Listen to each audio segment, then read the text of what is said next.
We got, you know, I mean, we started off okay, but we didn't start off as well as we wanted to. But I feel like they already had a little chemistry going. And so when I came into the mix, I missed I missed that time in the summer of playing pickup ball, hooping, getting a rhythm, getting a flow, working on my game. The timing right. The timing right. So when I came back into the league and started playing again, I just felt off. Like I didn't feel like a part of the team.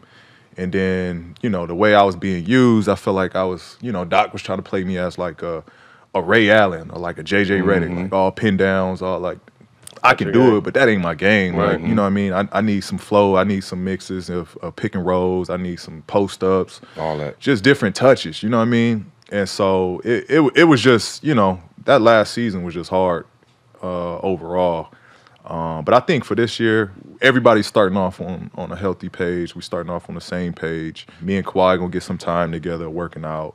I think everything is just not rushed going into this season. I felt last year everything was kind of I think rushed. it happened for a reason. I think y'all going to benefit from that because going through the wars and the struggles and the ups and downs I went through in the bubble, now y'all coming out to start again with a new coach, with a fresher-minded coach, with a guy who y'all probably could communicate more with because he's more close to our age, and we kind of, you know what I'm saying, we come from that same era. But I think y'all benefit from those hard times, and y'all come together more this year because y'all starting from scratch. Right. Being in training camp together, it makes a big difference, bro. Right. It makes a big difference for a team going together, and once y'all get that, I think y'all be fine. Right. And I just think the understanding, I mean, you got to think for the first time, the Clippers were picked to win a championship. When was the last time you ever heard that? Right. Never. You know what I mean? So a lot of added pressure on that, and then like you said, not being able to gain that chemistry from the jump.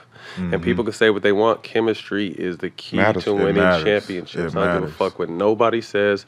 The chemistry's got to be there. Right. You know, at least while you're playing. And to not have that was tough, you know. But I was someone who picked you guys. I thought you guys were built to beat who we thought was going to be in the West Finals, and I'm sure you felt the same way. How tough was it going in and having that lead on Denver and then seeing them walk y'all down and walk y'all out pretty much? Yeah, it was tough because like, you know, we was confident. We felt like, you know, we went up 3-1. We felt like, you know, we gonna win the next one. We lost. We like, cool, we up 3-2. We gonna win the next one. We lost. But during that whole process, like we never worked on adjustments. We never worked on what to do differently.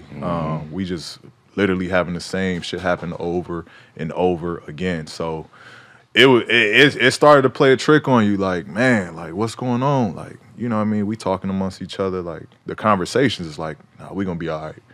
The conversation should have been like, nah, we need to change this. Yeah, we need to switch this up.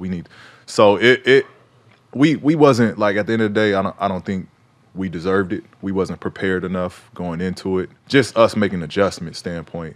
We wasn't prepared. We didn't put the work into it. It was kind of just like, yo, we got PG, we got Kawhi, we got Lou, Trez. Like, we going to be straight. We going to figure it out. All that shit on paper looks good. It but like look we good, said, man, but it's man, that you chemistry. don't, like, and I related to, like, we didn't practice during the whole year. And that's hard to do when you putting a fresh new group of guys together. Yes, sir.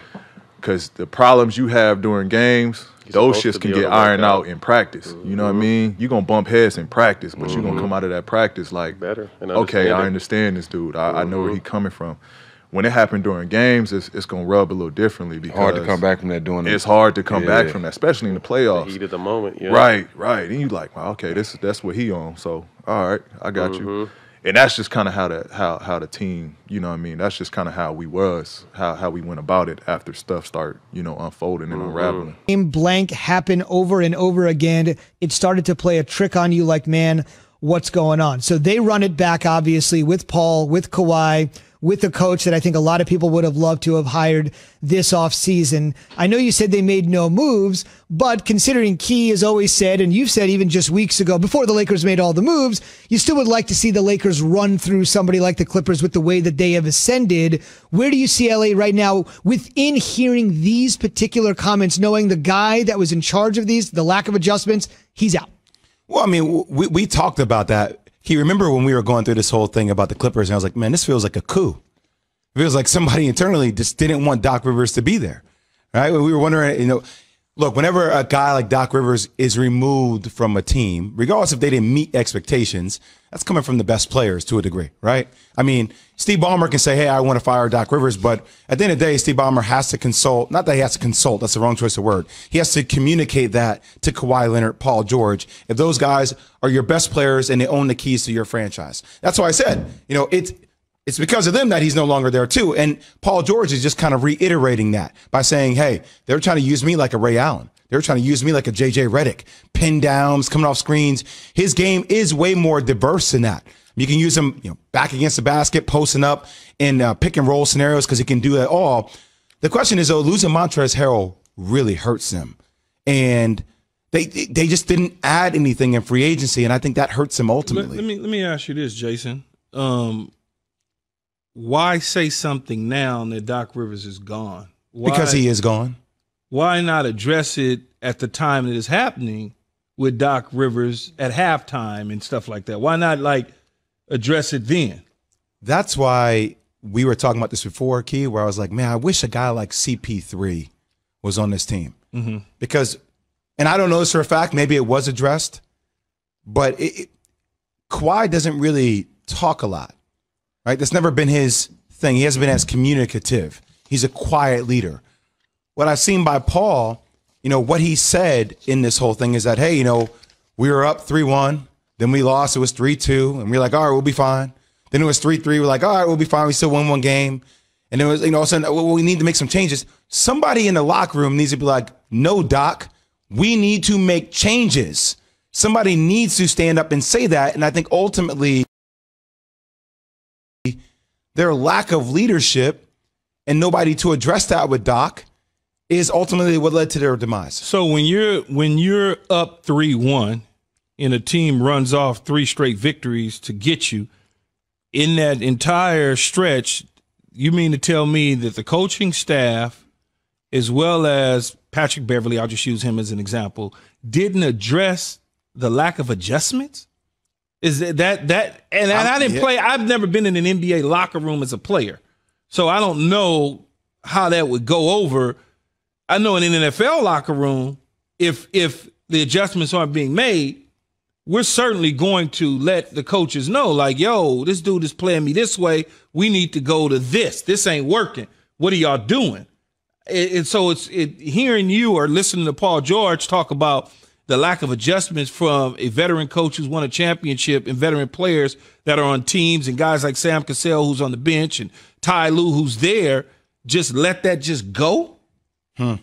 No, you're right. I mean, look, it's his word. Nobody else is really saying anything. No, I'm not questioning his word. I'm just saying it's like I guess it's baffling and mind-boggling to a degree, right? You would think that veteran players that have won championships, whether Kawhi you don't need to scream loud to say, hey, Jay, man, we need to make some adjustments, dog. Look, you bring up a valid point. I wasn't in the locker room. I don't know what happened. This is Paul George saying these words.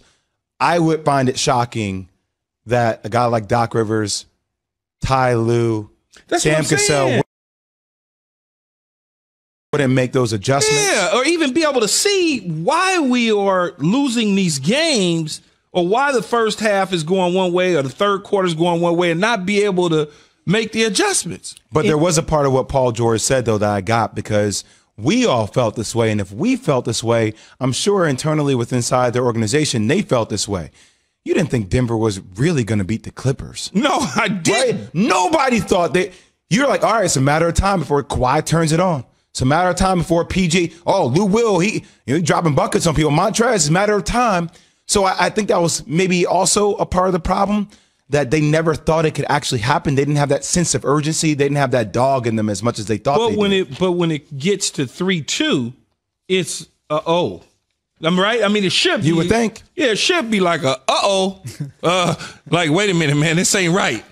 That's kind of in football, because you don't play a whole series. You get basically your series is your quarter. And you look up in your first or second quarter, you kicking butt.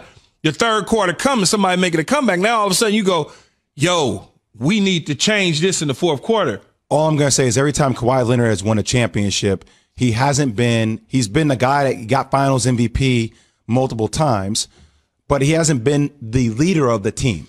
Right? Like Tim Duncan, Tony Parker,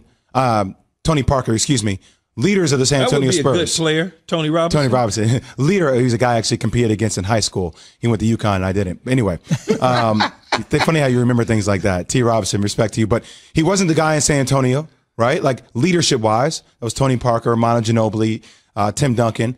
Then you go to Toronto, like that was Kyle Lowry. Kyle Lowry is the leader of that team. Fred VanVleet, tough guy as well. He made big shots, but like communicative-wise, leadership-wise, that was him. And now you come to the Clippers, like who is that guy? Like who was a guy grabbing people in the huddle saying, nah, you ain't going to do it this way? So who's the leader now?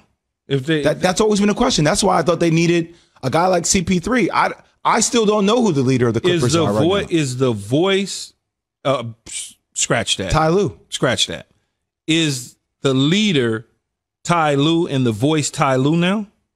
It has to be. I mean, unless Paul George continues to step up and say, this is my team. Yeah.